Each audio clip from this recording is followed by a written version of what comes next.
A group of local residents concerned about environmental issues submitted a proposed ordinance to the Manchester Select Board during its regular meeting on Tuesday, September 11th, which seeks to prohibit the use of so-called thin-film plastic shopping bags in retail establishments in Manchester. The intent is to encourage stores and their customers to use alternatives, such as paper bags or reusable bags, instead, when needed. The proposed ban on thin plastic bags would not apply to items such as dry cleaning, newspapers, or other produce such as meat or other foods that typically come packaged in plastic. Carl Buchholz made the case for the ordinance before the Select Board on Tuesday night.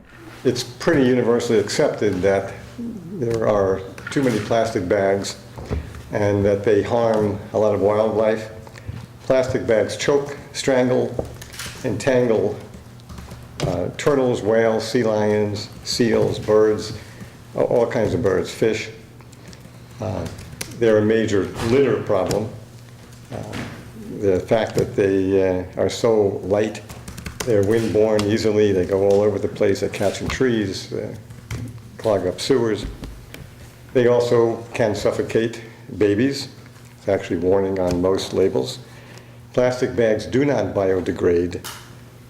They can fragment through mechanical action and photo degradation from the sun, but they don't actually disappear for at least 200 years. Currently, Brattleboro is the only town in Vermont with such a restriction on thin plastic bags in place, although other communities, such as Wilmington and Middlebury, have or are considering it. States such as California and Hawaii have enacted legislation to restrict their use, as have several major cities.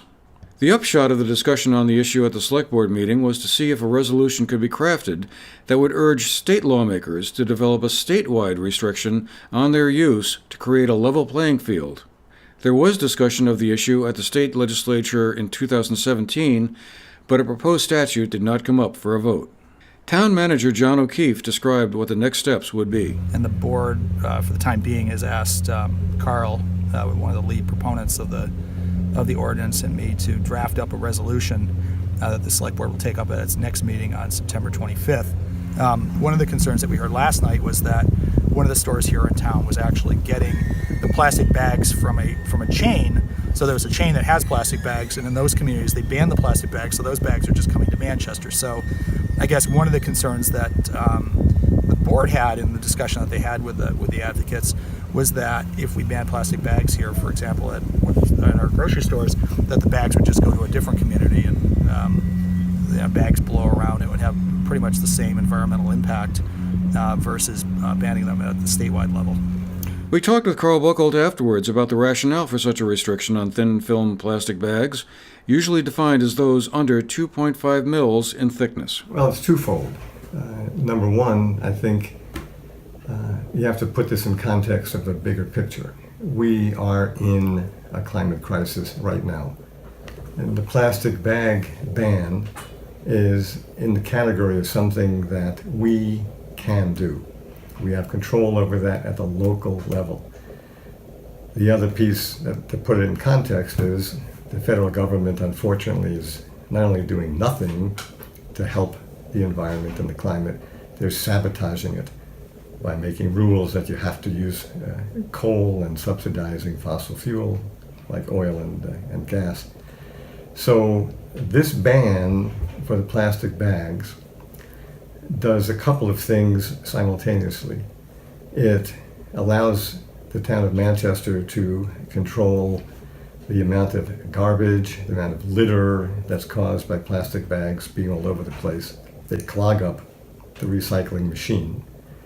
Only 5% to 15% of the bags, depending on who you listen to, 5 to 15% are recycled at all.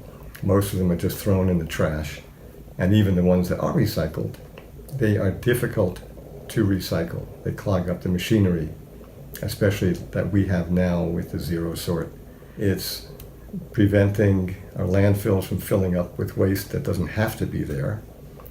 And it's also, to me, more importantly, almost raising the consciousness that we are on a finite planet.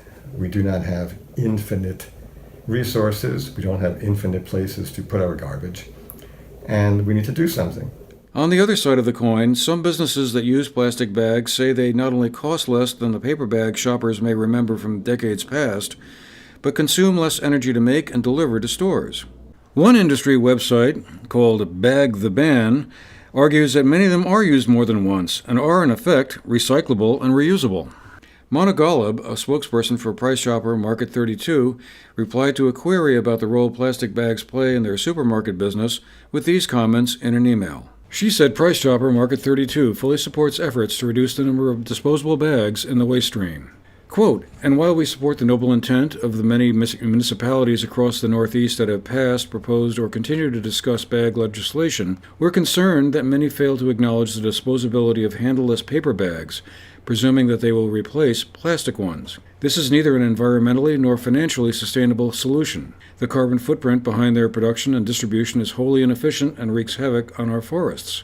And despite popular myth, paper is more costly to recycle than plastic and doesn't biodegrade easily in landfills given their inherent lack of oxygen. Diminishing the use of disposable bags, both plastic and paper, and how best to decrease reliance on them in favor of reusable alternatives, such as bags, boxes, totes, etc., is where we believe the collective focus needs to be, and we are committed to working with government, consumers, and environmental advocates on a solution we can all be proud of." Unquote. The Select Board will take up the proposal again at its next meeting on September 25th. For the GNAT-TV News Project, I'm Andrew McKeever.